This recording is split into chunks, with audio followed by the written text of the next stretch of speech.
આજે આપણે શ્રીમદ ભગવદ્ ગીતાના થોડાક શ્લોક વિશે સમજીશું. તો અહીંયા આપણે શ્લોકમાં જોઈએ તો ધૃતરાષ્ટ્ર છે તે અંધ છે. તે સંજયની દિવ્ય દ્રષ્ટિથી કુરુક્ષેત્રના મેદાનમાં કૌરવો અને પાંડવોનું યુદ્ધ જોવે છે. ધૃતરાષ્ટ્ર બોલ્યા, હે સંજય, તીર્થભૂમિ કુરુક્ષેત્રમાં યુદ્ધ કરવાની ઈચ્છાથી એકત્ર થયેલા મારા તથા પાંડવોના પુત્રોએ શું કર્યું? પછી અહીંયા આપણે બીજા ચિત્રમાં જોઈએ તો કે જે વૃદ્ધ મનુષ્યનું મૃત્યુ થાય ત્યારે શોક શા માટે ના કરવો જોઈએ? તો કે જેવી રીતે મનુષ્ય જૂના વસ્ત્રો તજીને નવા વસ્ત્રો ધારણ કરે છે, તેવી રીતે આત્મા વૃદ્ધ તથા નકામા શરીરો તજીને નવા ભૌતિક શરીરો ધારણ કરે છે. તેથી વૃદ્ધ મનુષ્યનું મૃત્યુ થાય ત્યારે શોક કરવો જોઈએ નહીં. અહીંયા આપણે જોઈએ તો જીવાત્મા આ ભૌતિક શરીર રૂપી રથમાં પ્રવાસી છે. આપણે જે જીવન મળ્યું છે એ આપણું પ્રવાસી છે, રથ જેવું. અને બુદ્ધિ તેમાં સારથી રૂપ છે. આપણી બુદ્ધિ છે તે સારથી છે. મન દોરવણી આપતું સાધન છે અને ઇન્દ્રિયો અશ્વ છે. એ રીતે મન તથા ઇન્દ્રિયોના સંગમાં રહી આત્મા સુખ કે દુઃખ ભોગવે છે. એટલે આપણે આ શરીર રૂપી રથમાં બેસીને આપણે બુદ્ધિ દ્વારા પ્રભુ ભક્તિ કરીને અને આપણે ભગવાન શ્રી કૃષ્ણને પામવાના છે. પછી અહીંયા આપણે જોઈએ તો વિશ્વમાં સર્વ ભૌતિક પ્રવૃત્તિઓ પ્રકૃતિના 3 ગુણો હેઠળ આચરવામાં આવે છે.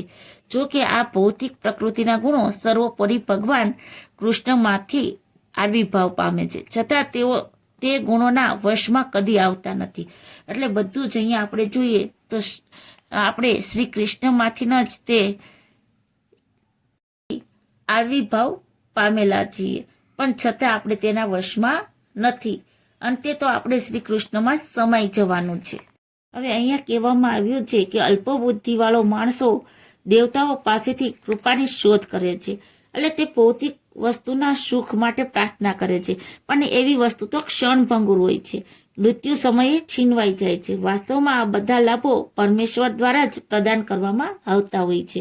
જે આપણા જે પુણ્યના ભાગરૂપે આપણને ક્ષણભંગુર વસ્તુ પ્રાપ્ત થાય છે, પણ અમુક પુણ્ય પૂર્ણ થતાં તે છીનવાઈ જાય છે અને એ પણ પરમેશ્વર દ્વારા જ મળેલું હોય છે. હવે અહીંયા યોગારૂઢ યોગીજનો દેહ ત્યાગ કરવાના સ્થળ અને કાળના નિશ્ચિત વ્યવસ્થા કરી શકે છે. અન્ય મનુષ્યોનું આ બાબતે કોઈ નિયંત્રણ હોતું નથી. એક યોગી જ છે એ તે નિયંત્રણ કરી શકે છે, બાકી મનુષ્ય નિશ્ચિત અવસ્થાનું નિયંત્રણ કરી શકે. સમસ્ત દિવ્ય તથા ભૌતિક વિશ્વના કારણરૂપ છું. દરેક વસ્તુ મારામાંથી જ ઉદ્ભવે છે. જે બુદ્ધિમાન મનુષ્યો આ સારી રીતે જાણે છે તેઓ મારી પ્રેમમય ભક્તિમાં પરોવાય છે અને અંતઃકરણપૂર્વક સર્વથા મને ભજે છે. એટલે જે બુદ્ધિમાન મનુષ્ય છે એ પ્રેમમય ભક્તિમાં પરોવાઈ જાય છે અને અંતઃકરણપૂર્વક સર્વથા શ્રી કૃષ્ણને ભજે છે. આપણે જોઈએ તો વિશ્વરૂપનું દર્શન જોવા મળશે. વિશ્વરૂપનું દર્શન કરી ચકિત તેમજ રોમાંચિત થયેલા અર્જુને કહ્યું, એ જગન્નાથ, એ વિશ્વરૂપ, હું આપના દેહમાં અનેકાનેક હસ્ત, ઉદર, મુખ તથા ચક્ષુઓ જોઈ રહ્યો છું કે તે સર્વત્ર વ્યાપક છે અને જે અંતવિહીન છે. હું આપની અંદર અંત, મધ્ય અને આદિને જોતો નથી. અહીંયા જોવે છે, અર્જુન જુએ છે તો કૃષ્ણ ભગવાનમાં અનેક હસ્ત, ઉદર અને મુખ અને આંખો જોવા મળે છે, પણ તેનો અંત, મધ્ય કે આદિ જોવા મળતો નથી. એટલે અહીંયા આપણને વિશ્વરૂપનું દર્શન કરાવે છે. ભૌતિક જગતરૂપી વૃક્ષ કે આધ્યાત્મિક જગતરૂપી અસલ વૃક્ષનું પ્રતિબિંબ માત્ર છે. આ ભૌતિક જગતરૂપી વૃક્ષમાં આસક્ત રહેનાર મનુષ્યની મુક્તિની કોઈ શક્યતા નથી. એટલે જે ભૌતિક રીતે બધા રાજ રચીલામાં અને મોજ શોખમાં રહેલા છે તેના માટે મુક્તિની કોઈ શક્યતા નથી. પરંતુ જે મનુષ્ય આધ્યાત્મિક જગતરૂપી વૃક્ષને જાણી લે છે તે આત્મની ઉન્નતિ કરી શકે છે. એટલે જે જગતરૂપી વૃક્ષને જાણી લે છે, પણ કેવું તો કે આધ્યાત્મિક, તેની આત્માની ઉન્નતિ થઈ જાય છે. અહીંયા શ્રીમદ ભગવદ્ ગીતામાં એવું કહેવામાં આવ્યું છે. મૃત્યુ સમયે જીવધારા વિકસિત કરવામાં આવેલી ચેતના તેને બીજા શરીરમાં લઈ જાય છે.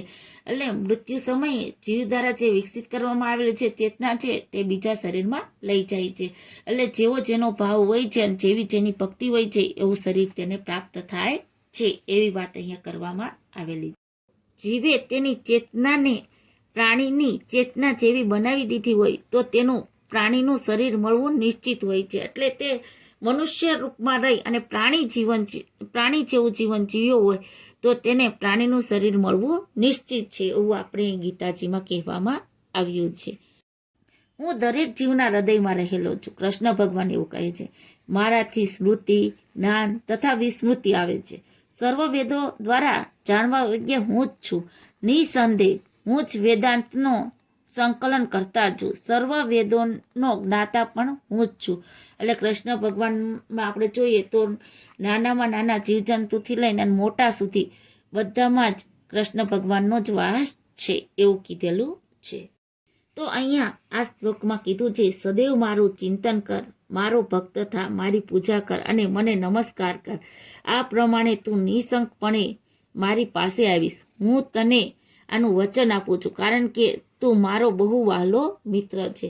તો અહીંયા કૃષ્ણ ભગવાને કીધું છે, જે મારું બનીને રહે છે એનો હું બનીને રહું છું અને એને હું મિત્ર તરીકે સ્વીકાર કરું છું, એવું અહીંયા કીધેલું છે. તો અહીંયા આપણે શ્રીમદ ભગવદ્ ગીતાના આટલા શ્લોકો જોયા. બોલો શ્રી કૃષ્ણ ભગવાનની જય.